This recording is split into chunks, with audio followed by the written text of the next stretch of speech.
The safety of our police officers and the safety of the public at risk will expect to face the full force of the law. It went on and on. Waterloo Station this evening. A massive police operation's been needed to restore order. 100 arrests, another 6 officers injured, protesters too, including this man carried to safety.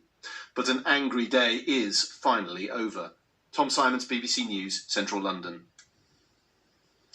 Well, our political correspondent Ian Watson, as you can see, joins us now. Tonight, Ian clear who he thought was responsible for the violence. Well, that's right, Kate. As we saw, there were some Black Lives Matter protests in different parts of the country today, but the Prime Minister absolutely crystal clear on who he thought was to blame for the attacks on police here at Westminster. It was this which he denounced as racist thuggery. Now, he has, of course, also criticised those anti-racist protesters who brought down a statue in Bristol. And I think when he says that demonstrations are being hijacked by extremists, he wants to seem to be even-handed in his condemnation. Now, tonight, Sir Keir Starmer, the Labour leader, also said, no ifs, no buts, all attacks on the police are unacceptable. So at that level, there's a political consensus. But I can tell you, Kate, not that far beneath the radar, Conservative MPs in particular are getting restless.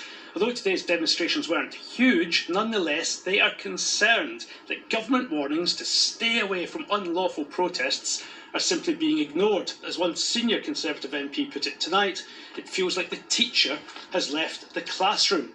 So, in the next 24 hours, expect to hear from the Home Secretary Priti Patel talking again about the need for swifter justice, talking about the possibility of doubling prison sentences on those convicted of attacking police and other emergency workers. All this to try to demonstrate that the government is getting a grip.